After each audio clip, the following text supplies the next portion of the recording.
Hi, everyone, and welcome to Tell Me About Podcast, where each week two nerdy friends deep dive random topics. I'm Laura. And I'm Tom, really hoping that the third time is the charm. And this is episode number 16. And as Tom noted, this is the third time we are trying to record this. We've had some issues with our recording platform, so that's been very challenging over the last week or so, but we've switched platforms and hopefully now we can actually record this episode in full. If you're hearing this, that's a good thing. That means we didn't have to do a fourth one. Even though this is the third time we are recording this episode, I'm really still very excited for it. And I can't wait to tell you about our topic today, which is Action Park. Baby, let me take you where the action's hot. Action Park. We can ride the excitement and feel the park rock. Action Park. The action never stops at Action Park. Looking for a great place for the family this summer? Well, Action Park has 75 of the wildest, wettest family rides in the world just minutes away. The action never stops at Action Park. Now, Action Park was an amusement park and a water park in northern New Jersey that has a reputation for being one of the most wildest amusement parks in the U.S., if not the most dangerous one. MTV was also there with Alice in Chains. I just found that out 2 seconds ago. Really? If you look it up on YouTube, the second video on YouTube is MTV shows up with Alice in Chains at Action Park. Part of the reason I'm excited to tell this story is that, like many of the guests at Action Park, I have a lot of good memories from my childhood from going to amusement and water parks. I would go a lot with my family to Six Flags, and I remember one of my favorite ones growing up was this Batman ride, where it was essentially just a normal roller coaster. I think it's one of the ones that, you kind of hang from the top of the track. And Tom, I know that those aren't your favorite roller coasters. No, they are not. But as you're waiting in line and you kind of have to climb through this building to get to the top to get on the roller coaster. And it's all themed with Batman and there's different things playing over the loudspeaker. And I just remember it being really cool. And it's almost felt like you were part of it and you were in Gotham. And it was just really, really cool. So that was one of my favorite ones. And then Tom, I also know that you have a bit of an adverse reaction to this other ride that I remember very fondly, I guess you would say. It was called Stepman's Free Fall, where essentially I think it was like 2 to 4 people at a time would go up in this metal box, and you would go up about 2 or 3 stories in the air, and then they would kind of push you out over this track, and you just hang there for a second until you hear this buzzer, and then you just drop straight down and along the track, and then you kind of wind up on your back when you're done.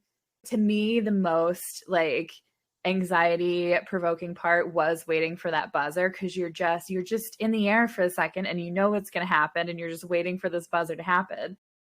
I always really liked it. I don't think that it's still there now, but Tom, that's probably one of your worst nightmares, right? For me, the words metal box and free fall should not be next to each other. I know last time we recorded this, you pulled it up on YouTube. You had quite the reaction to it. Yeah. My reaction is still the same. It's still nope. No. Another really popular ride at Six Flags at the time was called the Scream Machine. And it was essentially 7 360-degree loops. And it was fun. It was a lot. You definitely could get nauseous after that, but it was definitely one of the ones that people tended to go to Six Flags for. There was also a safari there where you could kind of drive through it and see all the animals. That was really cool. And then they also kind of backed up to this lake where they had water shows and people that were water skiing and doing these tricks. And it was just, as a kid, it was really fun to go to. And I also remember going to Dorney Park and Wildwater Kingdom. I remember a lot of the wooden roller coasters and the wave pool at Wildwater Kingdom. So that was another one that I frequented more so with my friends. So obviously I used to go to Disney a lot when I was a kid. So I am very, very fond of early 90s to 2000 Disney. That is very much kind of my happy place as a kid. And I remember just constantly going there and loving it. The first real roller coaster I ever went on was actually at Hershey. It was the old wooden dueling coasters at Hershey, which I think are closed now. But that was the first one I ever went to. There was one maybe about a couple miles from me, like a little neighborhood amusement park with like, like the wild mouse coaster, the one that's like the mouse trap and it just like slowly like zigs and zags its way down with maybe like a little dip. I do remember that, but I don't think I ever went there after I was like 5 or 6.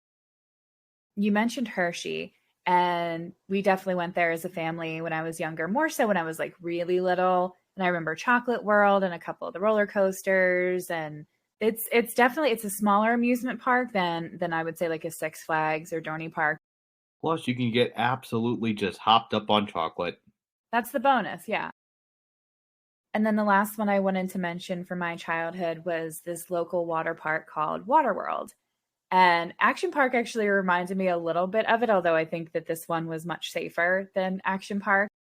I don't know about you and where you grew up, but where I grew up, it was either kids went to the YMCA for a water park or the swimming pool, or they went to Waterworld. Waterworld had a couple of different slides. It had this one, like, very long, windy one called the banana slide, and you could go either single person or two person on this tube down the slide. And then they also had this shotgun slide where it was these very short white slides with a big rush of water that essentially like shot you out into the pool like a shotgun. And then there was the rope swing, which you had to like jump on this rope and like swing out into the middle of the pool and you drop down. Now, the only real way you would cause injury is if you didn't let go and you would come back and swing and hit yourself against the deck, which wasn't optimal, but we'll see. There was something similar in Action Park that was definitely a lot more dangerous the way they had that set up. But it was such a big part of my childhood. Like, I remember being there on summer days and going to the snack bar. And I have this very distinct memory of standing in line for the banana slide with my tube. And I could hear Bryan Adams playing over the loudspeaker in the park. And it just, if that's not late 80s, early 90s, I don't know what is. So, first of all, if I'm ranking water worlds, that water world has to be first. Second is Waterworld the Bride at Universal Studios. And the distant third is Waterworld the actual movie, which is absolute dreck.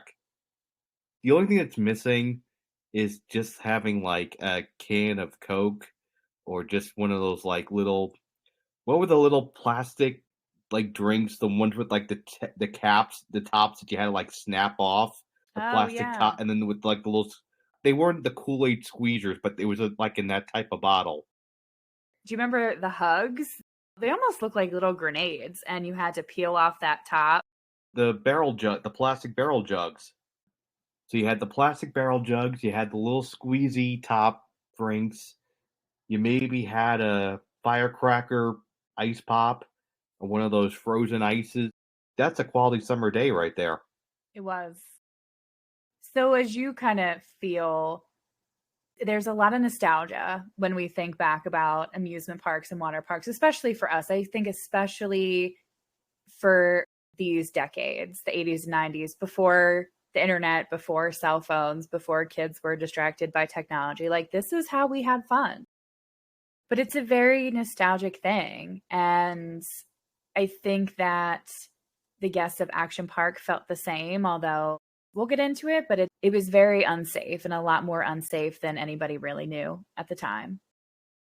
So in order to understand how Action Park got its reputation, we have to start at the beginning. In the early 1970s, Gene Mulvihill thought himself to be a successful Wall Street mogul, a Gordon Gekko type before Gordon Gekko was a thing. And he was, until he wasn't. Gene owned an investment company called Mayflower Securities, which mostly invested in penny stocks that were part of numerous pump and dump schemes.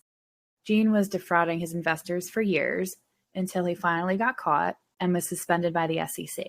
He never served any jail time, but it was time for Gene to move on to his next venture, and that he did. In 1976, Gene, his business partner, and a few former investors formed a new company, Great American Recreation, and decided to buy a skiing area called Vernon Valley in Vernon Township, New Jersey. The ski slopes were frequented by nearby residents in the wintertime and was fairly successful. Looking at the massive piece of land that they bought, 250 acres to be exact, Gene quickly realized that he could make money in the summertime too. First came the construction of the Alpine Slide. It was a long, winding slide where guests would ride these like sled, scooter, go-kart things. Soon after, a water slide was constructed on one of the ski slopes, and the park began operating under the name Vernon Valley Summer Park.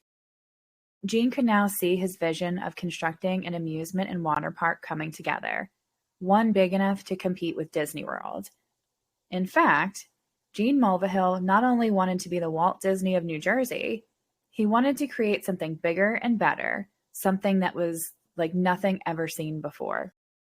I should tell you the first 2 times I recorded this, there's at least 10 minutes of me laughing. This is the first time I've gotten through the phase. It was a solid 10 minutes, everybody. Solid 10 minutes of Tom laughing. Now here we go again. I think the audacity of him that he thought that he was going to be the next Walt Disney, and especially everybody that knows kind of like the Northeast US, Jersey has its own reputation, and it doesn't really elicit feelings of like Disney World to me. I don't know about you. No, it elicits feelings of drivers angry that you're not going 135 in the left lane, but not Disney. No, definitely not. So 2 years later, on May 26, 1978, Action Park was officially open to the public. Now, Gene's approach to recreation was not conventional. His attitude was that anything goes. The guests were in charge because they are the action. It should be fun at all costs, and pointed to skiing as an example of the autonomy and control he envisioned for his amusement park rides, which I do get that analogy. I don't know about you. I used to ski a little bit when I was younger, when I was probably back in middle school, high school, and I do understand what he meant by the autonomy and control. They essentially give you the equipment if you don't have the equipment, and you have as much or as little fun during the day down the slopes as you want to. Do you know what I mean? So I get that analogy. You know, they give you the equipment, they give you these old busted skis. You know, they give you the ones in the back that, have been worn down to a nub. And then one or two things happen. You either become the person with like the 10-year clump of lift tickets on your zipper, or you're like me, you had to literally crawl up the hill because you kept sliding backwards and unable to stop. I was always terrified to get off the ski lift. I always thought I was going to like bust my face, but never did. But it was a lot of anxiety. I remember like coming up to it, like, oh my God, am I going to get off right? But yeah. You don't know fear until you start seeing the ground move behind you and you're facing the wrong way. And then you're on the buddy hill, but it empties into a bigger hill. I imagine that that's not pleasant. No, it leads to a lot of just flinging yourself on the ground in order to get yourself to stop. As he was constructing Action Park, Gene hired ride engineers that had very little experience.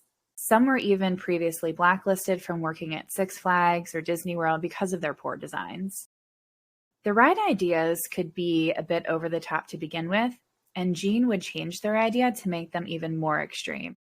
He would continue this with new rides that were added throughout the park over the years. At its peak, Action Park would draw 1 million people per year and boasted 75 rides and water slides. Where you're the center of the action and there's nothing in the world like Action Park were among popular ad slogans. It was marketed as having one of the first modern water parks, but also later became known as one of the biggest and deadliest. So there was certainly nothing in the world like Action Park. That is a true statement. And people say there isn't truth in advertising. At the time, there were little to no safety regulations for amusement and water park rides. This allowed ride engineers to construct the rides quickly and keep things more cost-effective for Gene. Ride safety was tested by park employees, and it was largely trial and error. Employees were offered cash to try new rides, and after a few rides with no injuries, it was open to the public. That's a way to test ride safety. Because a few could be anything. A few could be can be hundreds of times. A few could be 3. And I think it probably was closer to 3. I think we can all assume it was closer to 3. It probably was exactly 3. We had a 66% success rate. That's good enough. So ride safety was not the only issue at Action Park. Gene employed mostly teenagers, some as young as 14 years old, as ride supervisors and lifeguards with very little training. Being so young, they could be just as crazy as the park goers. Alcohol was also served at the park and was often given to minors, including some of the minor employees. Injuries were frequent at Action Park from the beginning. It took a while for Action Park to get a reputation for being dangerous, and for a period of time, it actually drew guests to the park to check out the experience for themselves. Now, I want to get into some of the rides and water slides at Action Park, and I really think as we go through these, you'll get a better picture of why it had the reputation that it did. I also think, too, maybe the reputation was delayed because we're talking, the mid to late 70s? And there's no internet, there's no social media. It's all just kind of word of mouth and whatever you're seeing maybe on the news. Like, I do kind of feel like this place would have become like an internet meme had it existed after like 2004.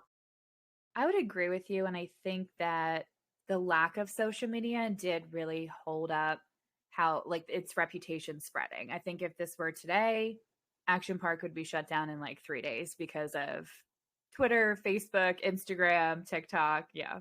Well, it would have been shut down, but also a lot of people would have probably gone ironically. True, and that's what happened here to some degree, but yeah. The park had 3 main sections: the Alpine Center, Motor World, and Water World. It also had a monorail and a German brewery, and hosted live shows and festivals, including a Dolly Parton lookalike contest. Problems first started in the Alpine Center with a ride called the Bailey Ball. Now, you remember this one from the first 2 recordings. If you go on YouTube, there's you'll explain it. There's a really funny animation on YouTube, so we highly recommend you go check these out. And for some of these rides, we're going to have the visuals on our TikTok and Instagram, so please go check those out. You really have to see these to really understand how crazy these rides and water slides actually were. So highly recommend that you guys go check that out on our pages. The Bailey Ball was this giant metal ball on wheels that rode along this winding track made of PVC pipe. One hot summer day, during a quote-unquote safety inspection, the PVC pipe expanded and collapsed, sending the ball off the track. Now the ball kept going, with the ride tester still inside, down a hill to the parking lot, across the highway, and into a swamp. The rider only sustained minor injuries, and the ride was never open to the public. This was really the first, I think, red flag of the park. You have poor construction, you have poor safety testing, and this ride tester could have been killed. Luckily, he wasn't. This kind of baffles my mind. It's like, okay, well, let's keep going. Let's try other things. No one figured out that plastic expands in heat. Like I said, the engineers, they were blacklisted from Disney and Six Flags, so they weren't the brightest. But even despite all that, that's simple physics. Mm-hmm.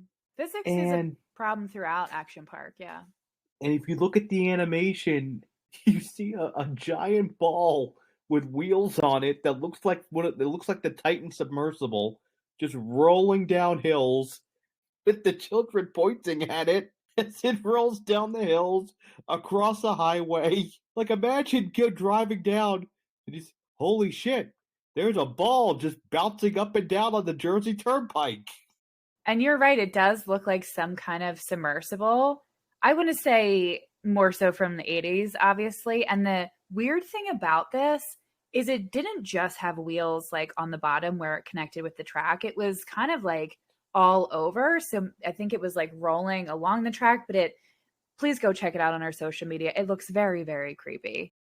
And like, first of all, you gave it momentum because you put it at the top of the frolicking hills of North Jersey.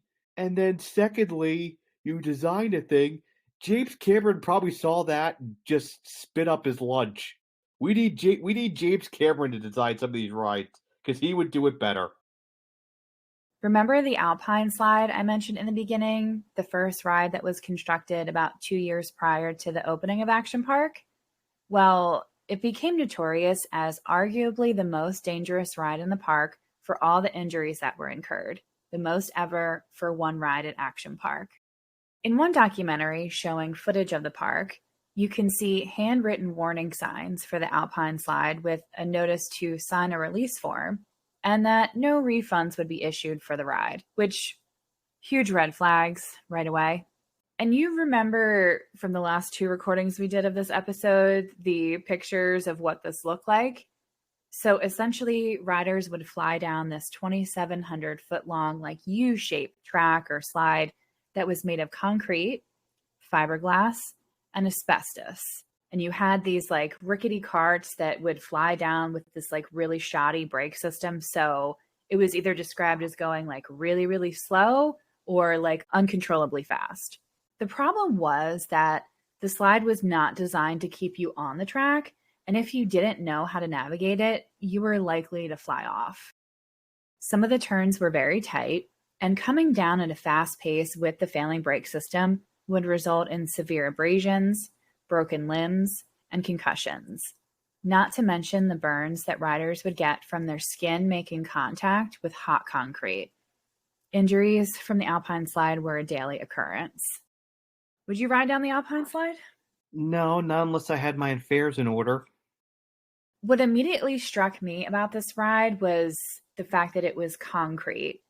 Like, just looking at that alone, I'm like, that's going to be a problem, let alone the lack of braking on these cart things that, would essentially send you flying off the edge of it. Put aside all of flying off the track for a second. It gets hot in New Jersey in the summertime. So when the sun's beating down, now you're landing on concrete. You're going to get a freaking burn that says, like Girardi concrete and metal on your ass. Not only the burn, but like the scrapes from like the skin scraping the concrete. Like Listen, take it from somebody who had to wear pool shoes in the pool because he kept getting his feet scraped in the bottom of the pool. It's not fun. That's the type of nerd I was growing up. I needed the pool shoes. Now, riders themselves also added to the danger. They would have to ride this like ski lift holding their carts, up to ascend to the top of the slide. Some of these asshole riders would intentionally drop their carts on unsuspecting riders that were coming down the slide, just for fun. To make things worse, there were these large rocks positioned around the track that would cause the most severe injuries. A 19-year-old man died in the early 1980s after being thrown off the track and hitting his head on one of the rocks. Gene Mulvihill, in an effort to minimize his and the park's responsibility, said that the man was an employee of the park and rode down the slide at night and when it was raining, none of which were true. The man's family sued Action Park and later settled for $100,000. That is just beyond unconscionable. A massive red flag already of how this park is run. I mean, that's just, you shouldn't go to a park with the expectation that you're going to lose your life. I really think this gives a little window into Gene's thought process and intention and the lengths he would go to keep the park going. It's one thing to have an ideology. It's another thing to harm people in furtherance of that ideology. Years later, hay bales were added to catch runaway carts and to avoid serious injuries. In its last year of operation, riders were required to wear knee pads and helmets, which way to wait till the last year of the ride being in operation. And why was this ride open for so many years? Especially after one kid died. I mean, we're going to see that this is a pattern for Gene in Action Park, but there are red flags all over the place here. Oh, absolutely. And probably wouldn't have made it a year in other countries. Employees talk about this shady infirmary that kids were sent to treat minor injuries. Their wounds would be sprayed with this orange liquid that was a combination of alcohol and iodine. And kids had to stand in this small circle while getting sprayed. And employees would take bets on if the kids would be able to stay in the circle while screaming in pain after being sprayed. It's said that only a handful of kids could actually stay in the circle during this process.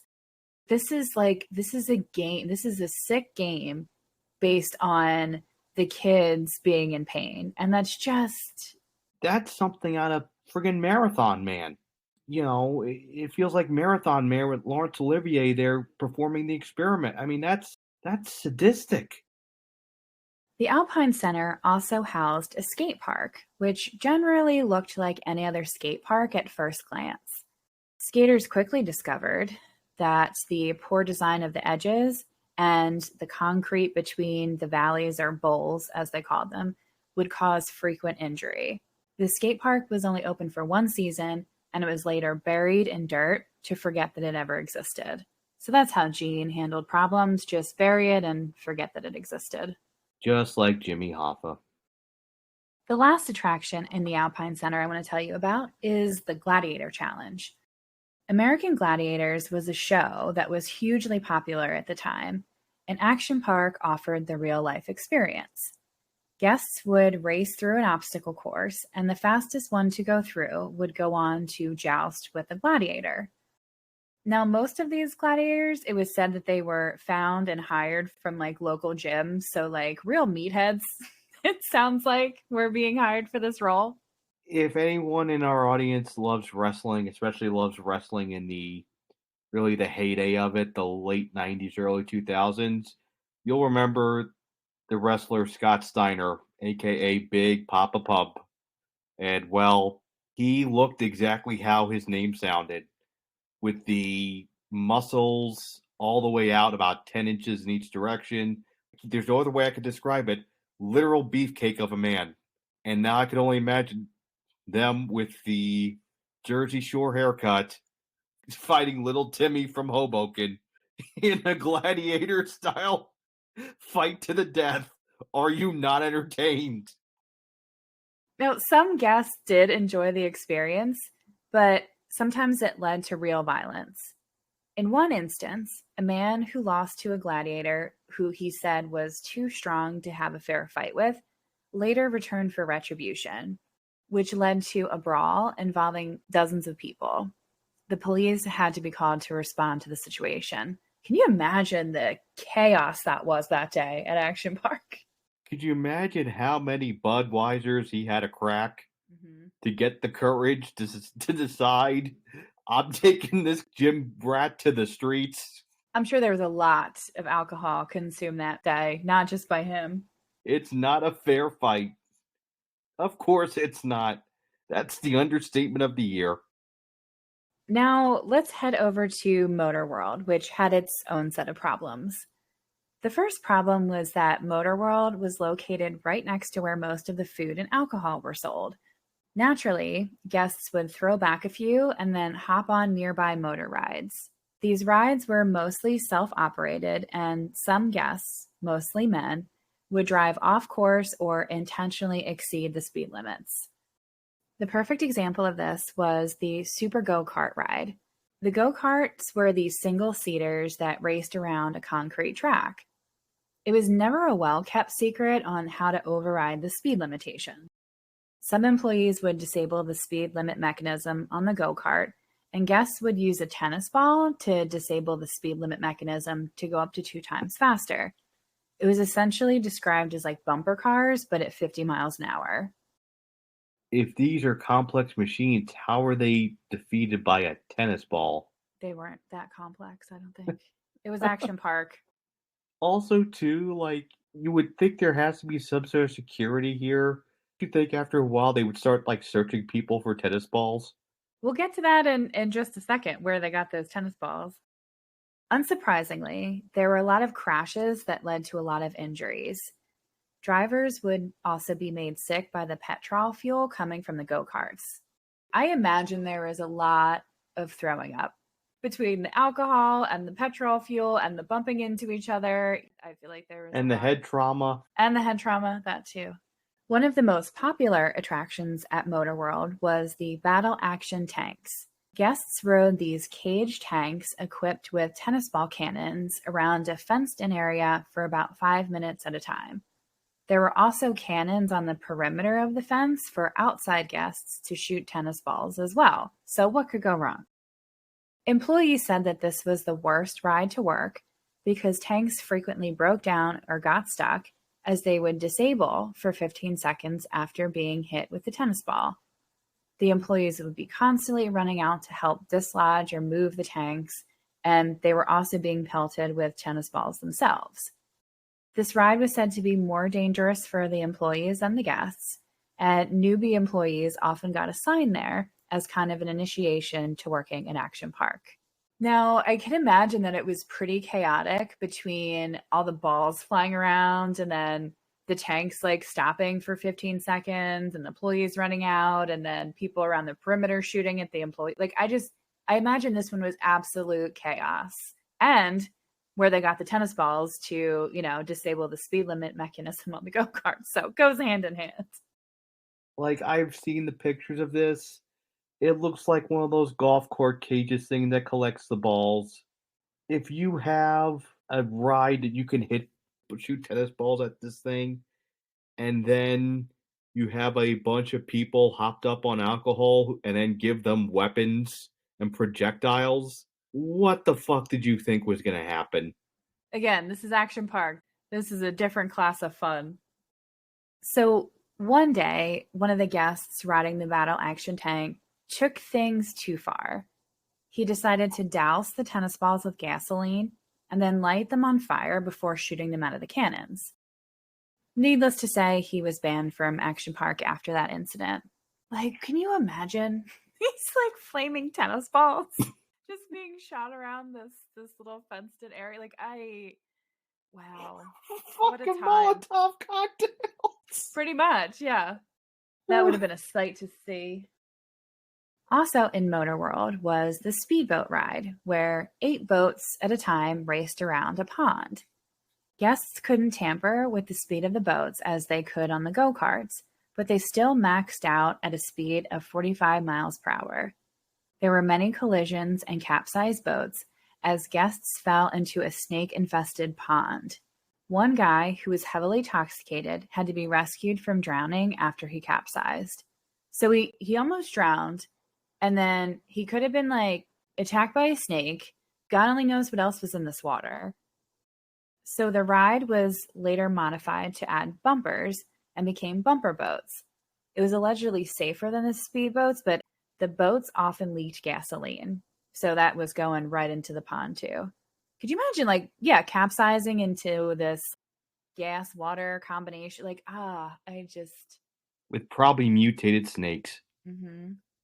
Tall riders also had a difficult time fitting their legs into the boats, and they often had to hang their legs over the sides. The frequent collisions led to some broken legs over the years. Action Park also had 2 aerial rides. The Space Shot, which was a drop tower that was opened in the last year of Action Park, and the Slingshot, where 2 guests were shot in the air on 2 bungee cords. Both attractions were very safe and were likely the safest in the park. Which surprises me, especially with the Slingshot, just knowing how little safety precautions that Gene and Action Park took, that this was inspected properly, hopefully, and that they were maybe they just got lucky. They had to use actual bungee cords because they were out of rubber bands that day. Maybe that's it. Maybe if Gene had his way, they would have used rubber bands for that ride. Now, our last stop is Waterworld, which is responsible for several deaths during the run of Action Park. The Alpine Center had the most injuries, while Waterworld was the most dangerous for the number of deaths that occurred there, though Waterworld did have its fair share of injuries. As one of the first modern water parks, Waterworld had no shortage of unique water slides. Gene was always looking for new ways to entertain his guests, and his big ideas led to the most infamous water slide at Action Park, which was Cannonball Loop. With the design sketched out on a cocktail napkin by Gene, Cannonball Loop was an enclosed water tube slide at the top of several flights of stairs, with a 360-degree loop near the end, dumping into a small catch pond. Now you remember the photos of this and how cartoonish this looks? I repeat, I am not a physicist. I don't pretend to be a physicist. I barely got a B in physics. Even I know that the way this thing was designed, this fucking Ricola horn from hell, that there is absolutely no way to get up enough speed to go around the loop without either getting stuck or literally just turning over and then face planting right on plastic and getting stuck at the top of the loop. As the slide was being tested, test dummies were sent down and came out the other side either decapitated or missing limbs. Gene would pay employees, including his son, $100 for each time they went down the slide during testing. Gene's son actually wore full hockey gear during his first trip down the Cannonball Loop, so he was aware of how crazy and dangerous this was. His own son, which blows my mind. You send your son down there and Yeah. not you? I don't know if Gene could fit down the slide, to be honest with you. He wasn't a small guy. After a few tests with minimal injury, the ride was open to the public. Right away, there were numerous injuries incurred by riders of the slide. Riders were supposed to go down feet first with their arms crossed, but would end up head first at the bottom of the slide after flying into the catch pond that was one, too shallow and also too short. According to one documentary, the slide just takes you into this dark tunnel where you become airborne during the loop part and then flop down on the other side of it. So you're just flopping down on this plastic, this hard plastic. This would result in concussions, broken noses, back injuries, and lost teeth. One story mentioned how kids were coming out of the slide all scratched up, and they couldn't figure out what was causing this. It was later discovered that there were several lost teeth lodged in the top part of the loop, which was causing the scratches. So it's just weird as it is that you're getting scratched up by like somebody's lost tooth. But like the nightmares, if I was a kid that went down this and like knew this, I would have like nightmares of like these teeth just like embedded in this slide. It's a fucking gauntlet, and also you don't know where those teeth have been. After the continued injuries, kids had to be weighed and measured, essentially, before going down the slide. If they were too short or too light, they would not make it around the loop. And if they were too tall or too heavy, they would get stuck in the loop. Now, there was a trap door that was installed at the top of the loop that would be able to allow employees to go in and help get kids unstuck. Kids were also hosed off before going down the slide and given instructions on how to reduce injury. So it wasn't just like, enjoy the fun of the slide and hope you get a lot of giggles out of this. It's like, here's how to not die when you go down the slide. First, we're going to hose you down like an elephant. Then, if you make it through, it's like a double dare. It's like the end of Double Dare. It's like the final physical challenge on Double Dare. If you make it through the gauntlet of molars, then you have to survive the loop. And if you don't face plant on the hard plastic and knock yourself out, or need someone to get the trapdoor out to get you out, then we're going to have you empty out into a pool at full speed in like an inch of water. And if you do make it through, you win a Casio keyboard. Well, it's better than like the cruise. Yeah, I know how you feel about giving your kids a cruise. That's from our game show scandal episodes. Cannonball Loop is definitely, to me, the most ridiculous ride at Action Park. Once I saw this is really the water slides they had. And it reminded me a lot of I have an older brother, and he's a very like mechanical mind. He likes to build things, and like when we were kids, he did his own like homemade slip and slide thing before slip and slide was like a huge thing. And he like tried to create like this pinball machine, and he was just very creative. So when I saw a picture of the cannonball loop, like this is absolutely something my brother would have done. So the obvious problem here, like you mentioned, is simple physics. There was not enough water flow or traction for one person to smoothly complete the 360-degree loop. Competent water slide designers later said that no one should have ever ridden down Cannonball Loop. It only lasted one season, and it was promptly closed and dismantled.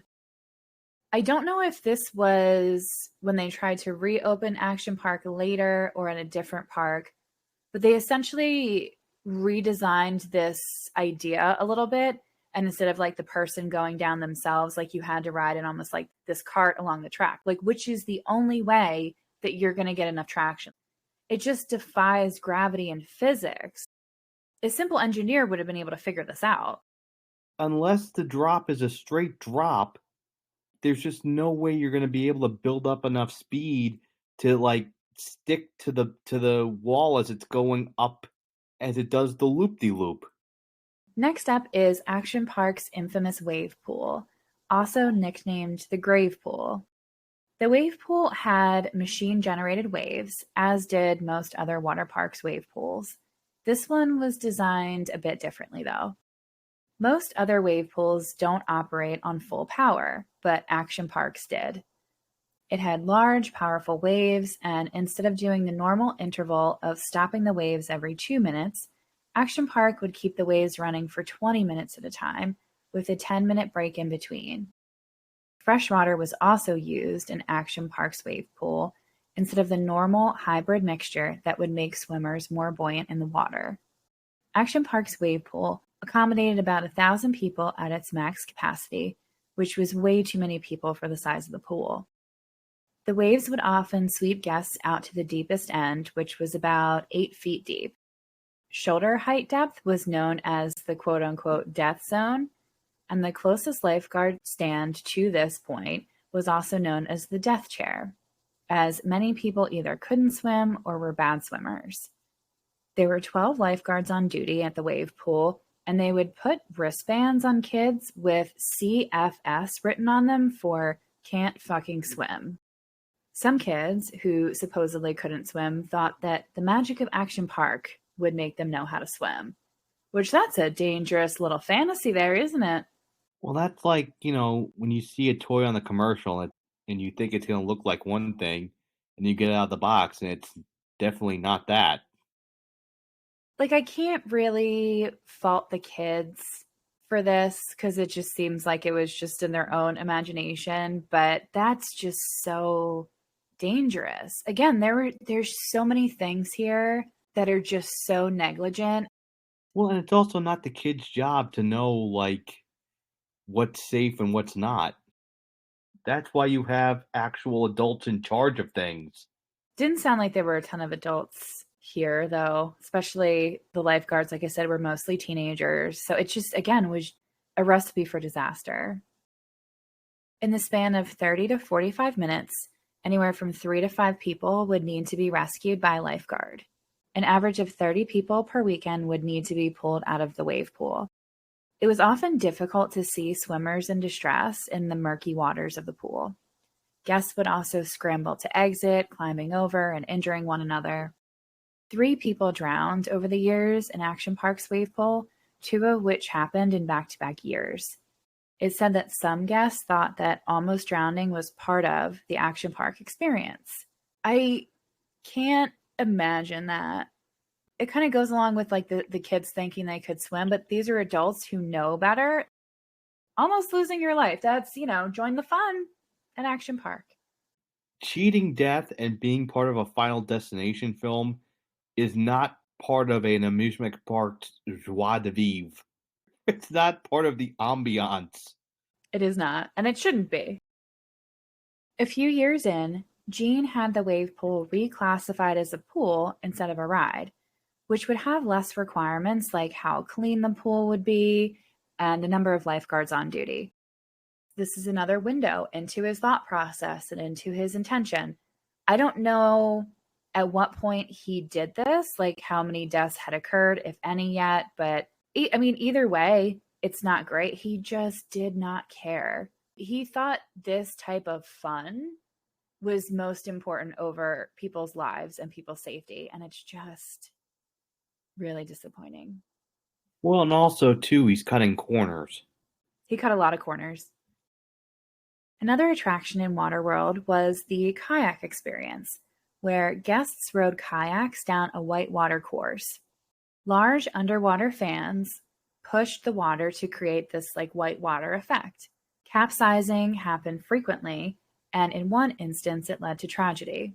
After flipping his kayak, a man stood on an exposed wire from a fan that had short-circuited, and he got electrocuted. He later died of cardiac arrest. Like I keep coming back to, experienced people who haven't been blacklisted from Disney would know that exposed wiring in submerged water is not a good thing. Like, they would know there's probably a way to do it and not have a bunch of live wires sticking out in a pool of water. Well, I mean, you're thinking logically about this, though. I don't have the action in me. You don't. I guess we both don't. As bad as these engineers were at these ride designs, Gene made it worse. He had the final approval on these rides, and he made them more extreme. He cut even more corners. So I can't really fault the engineers as much. I mean, yeah, they seem to be really stupid, but I mean, it all, at the end of the day, this all lays at the feet of Gene Mulvihill. Well, and again, when extreme is a personality, this is the result. Gene said that state regulations cleared him of all responsibility for the man's death, but the incident led to the ride being shut down permanently. I'm not responsible, but in a completely unrelated matter, no one can go on the ride ever again. There was no ride here. What are you talking about? Kind of like the skate park where they just buried it in dirt. I wonder if any kind of like safety board or the state of New Jersey like forced him to shut down the ride. I know he didn't do it on his own. Next up, the Colorado River ride was similar to the kayak experience in creating the whitewater effect. Gene wanted guests to have a realistic whitewater rafting experience. The ride had guests on tubes of anywhere from 2 to 4 people down the slide, and they were often coming dangerously close to falling over the edge of the slide. People would slam into the sides of the slide and bump into each other as they would get piled up at certain points on the slide. Sometimes that would result in fistfights among guests. The Colorado River ride was more dangerous than most guests were aware of, especially because the lifeguard chair was often empty. Gene said that he didn't want any lifeguards because there were no lifeguards on the Colorado River. This is your water park where people have died. You don't think to throw in some lifeguards up to make sure that everybody's good. Your privately owned water park that is actionable and can be sued as a legal body in a court of law. You can't sue the Colorado River, but you can sure as fuck sue Action Park. Moving on to the super speed slide, which was a vertical slide in which guests literally fell in free fall for a short period of time before actually touching the slide. The slide was very fast and it went up to speeds about 60 miles per hour. And they said that bathing suits would either come off or it would cause like major wedgies. Now, one kid flew off the slide one day and got seriously injured. There was a canopy installed to help bounce the riders back onto the slide. Again, the awareness, we're just going to throw a little canopy in there just to bounce him back on the slide. You know, why don't you fix the slide design? Why don't you dismantle the slide? Because it's too risky. It doesn't have to be this extreme. We'll just create a nice ricochet action between hard plastic. I'm literally begging this place. I know they're probably run by people who think like science and physics are for dorks and losers and, socialists. But like, hire a high school physics teacher because literally half of these problems could have been fixed by a physics teacher or a physician telling you, no, stop, don't do that. Jane didn't want to hear that, though. Then there was the Tarzan swing, which guests would swing out over the pool and they would have to let go at the right time or potentially crash into a large slab of concrete on the other side. So this reminds me a lot of that rope swing that I had at the water park where I grew up. But like I said, you kind of just swung out over the water and there was nothing on the other side. Like you were going to drop straight into the water unless you, like I said, didn't let go and hung on and swung back and hit the deck. But like this was, your timing had to be perfect. Like there was so much potential for injury just around this little rope swing. For people who didn't believe in science, they were asking their guests to do a lot of scientific calculation in a very short period of time, Yeah. which is when's the exact point I could jump and not end up like a Looney Tunes character running into the wall. So if they did drop into the water was so cold in the pool that some people couldn't get out due to temperature shock. Some people became disoriented or forgot how to swim, and one man went into cardiac arrest after dropping into the water. Other guests sustained injuries by scraping themselves on the bottom of the pool or face planting, like right in on the water, which do you and I remember as a kid that, that really hurts.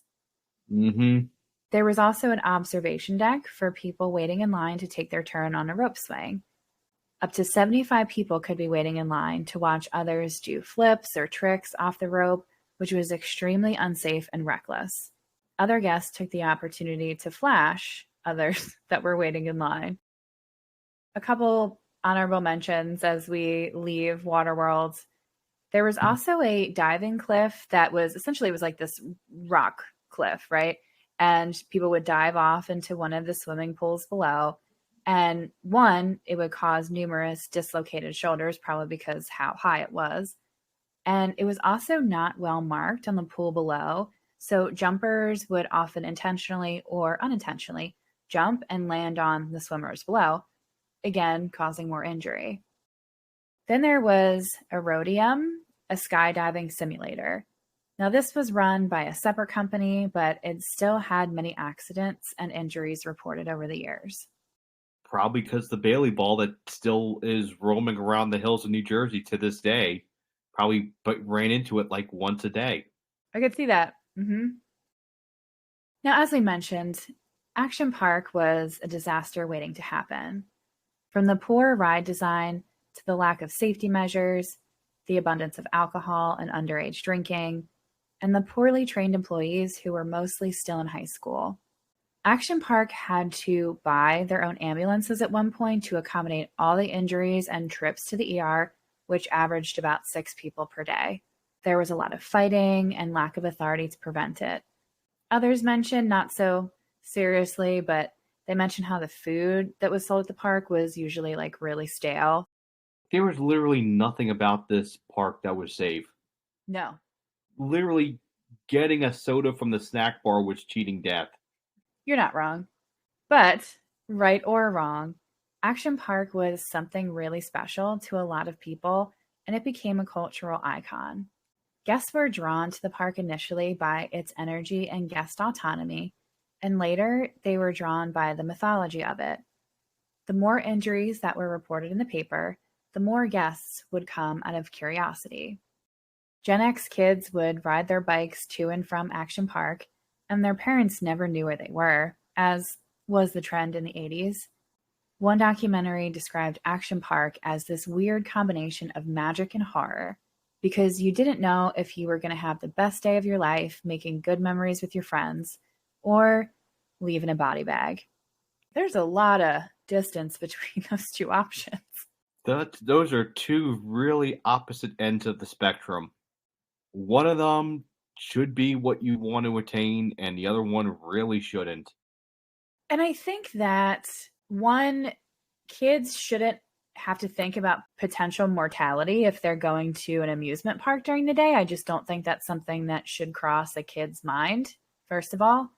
And one of the videos that I watched about this, they made a really good point in that a lot of amusement parks and theme parks, they have the illusion of being dangerous, but they are very, very safe because they go through all these safety precautions and testing, and they respond very quickly and appropriately if something does happen. Action Park didn't have that. You know what I mean? It was dangerous as it looked. Do you know what I mean? So I don't know. But I get, again, like we said in the beginning, how we both have really good memories from the amusement parks we went to. Like it is something special. I just think this was more risky for kids going, you know? It was different things for different people. And I don't think the families of anyone who died or got seriously hurt are going to remember this fondly. I think the people who were very fortunate to not have to worry about that are going to remember this probably very differently. I think it is why it's kind of lived on the way that it has, because it really does kind of elicit a lot of different opinions from people. It's almost like a performance art piece, if if you think about it, because it elicits a lot of different opinions from a lot of different people. And I think there's a difference between people that lived through it and experienced it versus people that have just heard the story about it. There's different perceptions and there's different opinions about it, but it definitely, at the end of the day, has this lore to it, you know, again, good or bad. I watched the documentary Class Action Park on HBO Max. And I want to say, first of all, I didn't love the way it was structured. I think the story could have been told in a little more of an organized way. That's just my opinion. But if you want to hear people's firsthand experience from those who actually went to Action Park, this is a really good documentary to check out.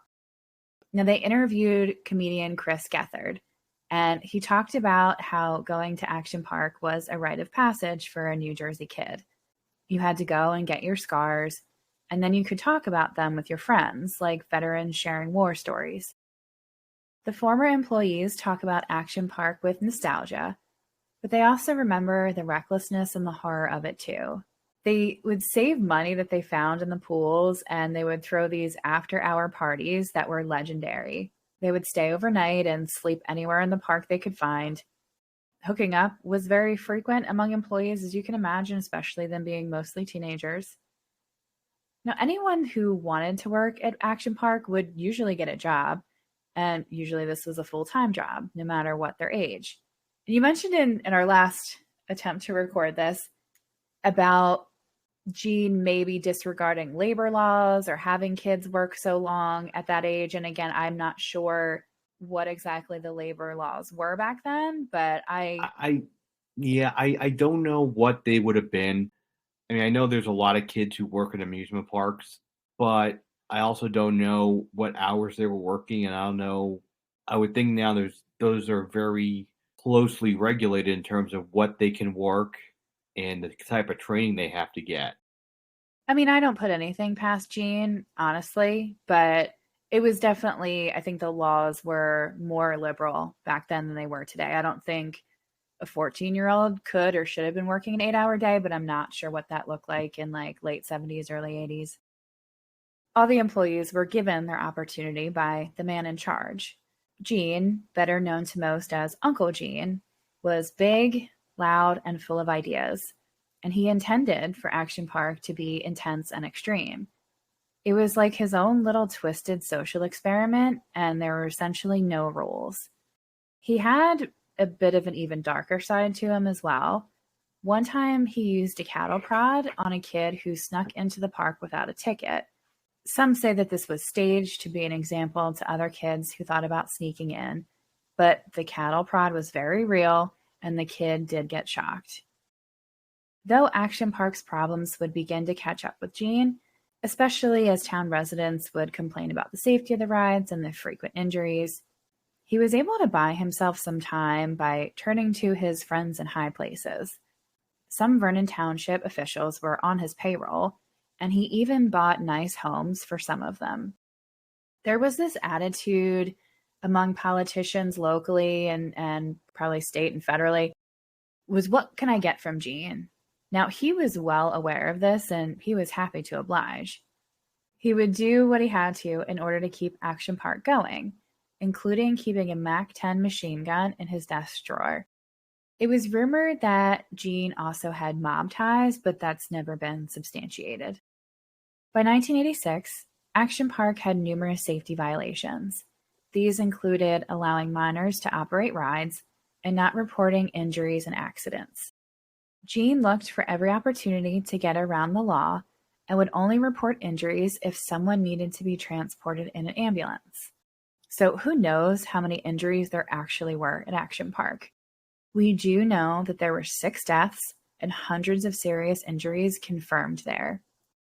And for anyone who doubts the depths of Gene's heartlessness, he once said that the deaths at Action Park were statistically insignificant, basically making the argument that among all the millions of people that had attended Action Park, there was only a very small number of deaths, which just saying that any death is statistically insignificant is so heartless, like I said, and just so awful. I can't imagine how the loved ones of these people that died feel, or if they ever heard him say that. It's just this guy, like I said, if you ever doubt his intention, like that sums it up right there for me. He was a jerk, plain and simple. He was an absolute jerk.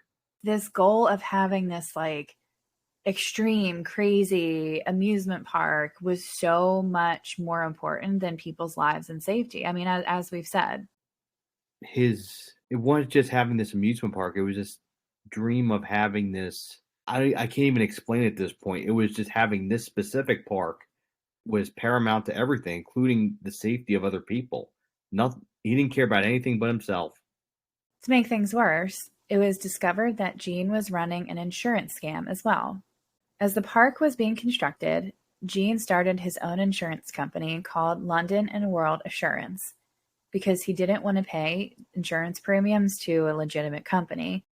He insured himself and Action Park through his company and counterfeited documents to keep the scam going. He also started laundering money and running MLM schemes through the insurance company. This led to a state investigation in 1985, which would be the beginning of the end for Action Park. The investigation would lead to a 110-count indictment, and Gene would be charged with and plead guilty to fraud, conspiracy, and theft. He didn't serve any jail time, but was ordered to pay a total of $300,000 in fines. He also had to give up control of Action Park to the state of New Jersey, but Gene wasn't ready to throw in the towel on his dream just yet.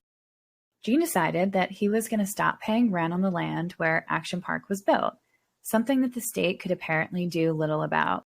He forced their hand, and they agreed to sell him the land for $800,000, and his old colleagues from New York stepped in to help pay the tab. We talked about in prior recordings of this. I'm still a little confused on how he was able to pull this off. Like, if he was unable to pay the rent of the land to the state of New Jersey, wouldn't they just repossess the land then? Especially if the state owned the land. Like, I don't know why they couldn't just evict them.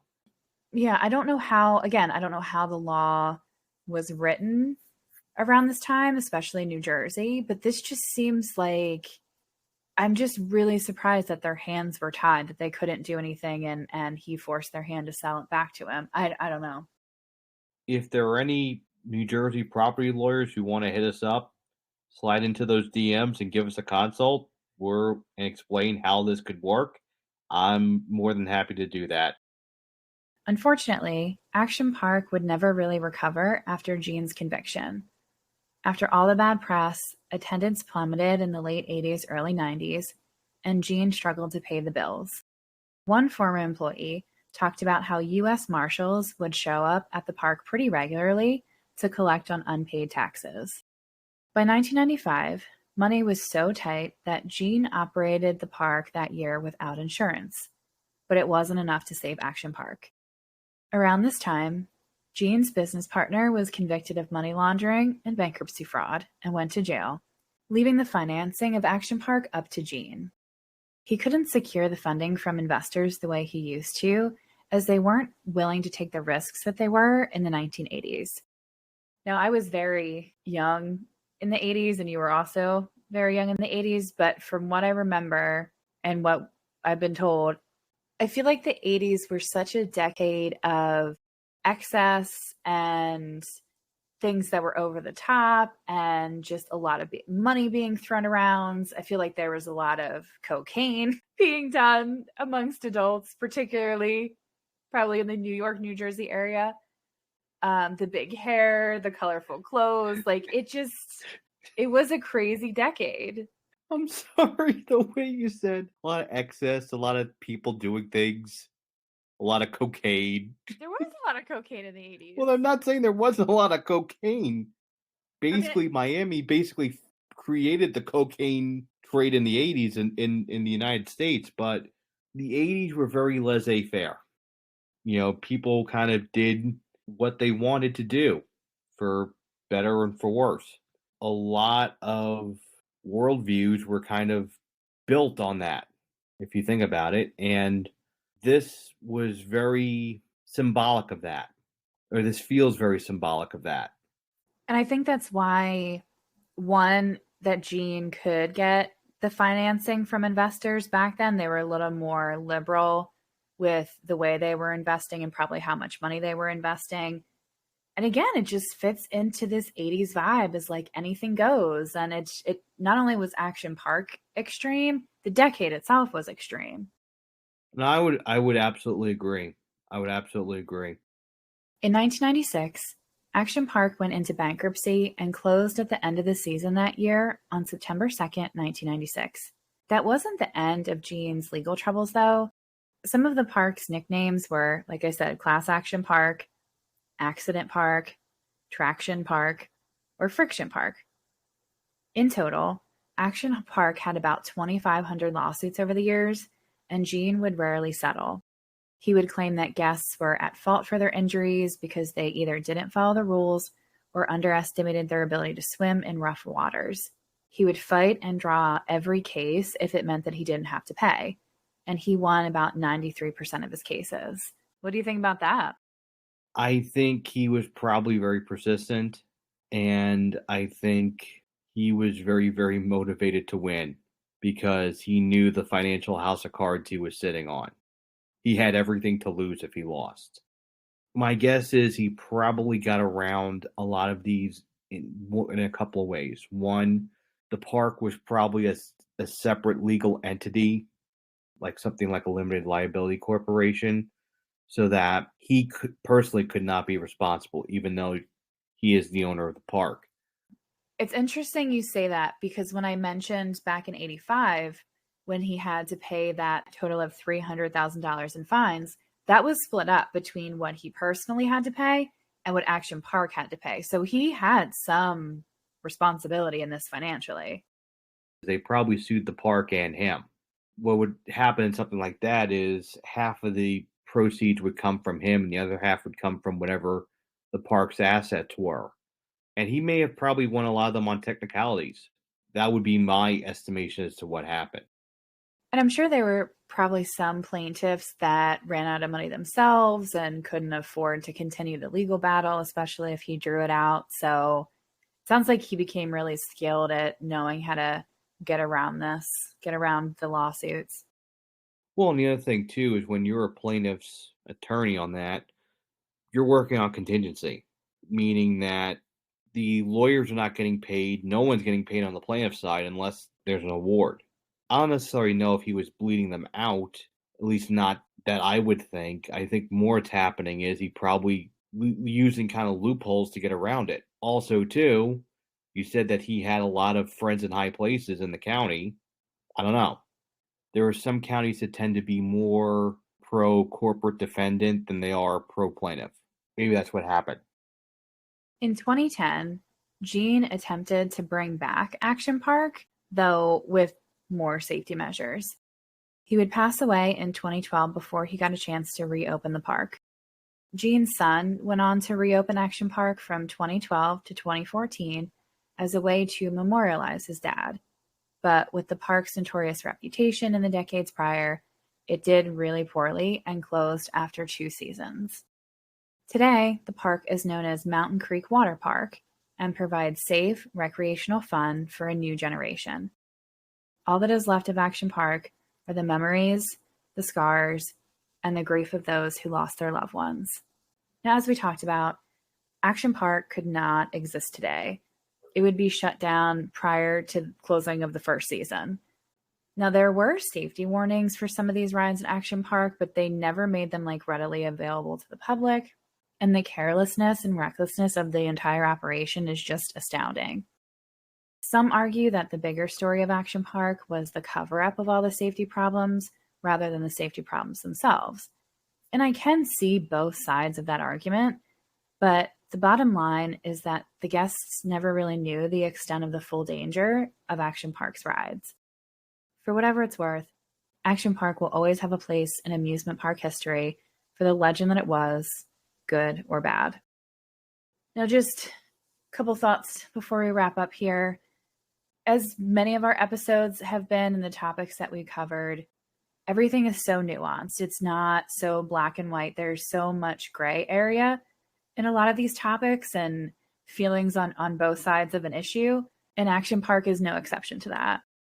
Like I said, I think for a lot of kids that attended Action Park, this was such a crazy, fun, out of control experience. And as long as they didn't get seriously hurt or died, it was like Chris Gethard said, it's a rite of passage. It was something that you bragged about, something that you talked about with your friends. And I can see from that perspective, why there are some good feelings about it.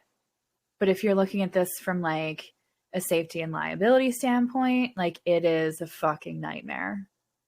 A fucking nightmare to say the least. And it's not a park that I would have ever stepped in. I was going to ask you, and I asked you on the other attempts to record this, would you ever go to Action Park?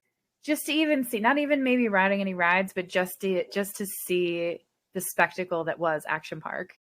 If someone wanted to pay for me, then yes. But I wouldn't go on anything or eat anything or drink anything or touch anything. Now, I was probably, I know that I was more of an adventurous kid than you were, but I also I remember being very cautious and very aware of safety when I was a kid. So I think I would have gone, but I think I would have been very selective about the rides that I would have went on, which probably I wouldn't have gone on most of them, but maybe some of the more tamer ones I would have tried. Like the bungee into midair. No, I wouldn't even do that at a safe park. And I don't hate heights. That was the safest one in the park. I know. So many things can go wrong with bungee cords that it just makes me nervous. I'm honestly surprised that there weren't more deaths or more injuries. Now, I'm glad that there weren't, and God only knows what was not reported, what we don't know about. But for all the negligence and lack of safety, how there were not more deaths is beyond me. Even the ones we know about were too many. And it's interesting because since we did our first attempt to record this, when I do my research, it often gets into my YouTube algorithm and I see some videos pop up that are related to the topic that I talked about. And there are a few videos in the last couple of days about other theme parks and amusement parks that had, rides breakdown or injuries or death. I did check out a few of them. And I think the running theme through all of those was that Action Park wasn't exclusive in terms of injuries and deaths, but their response at these other parks were much faster. Rides were shut down permanently after one injury, after one issue, after one safety violation. It wasn't allowed to go on and on and on like this.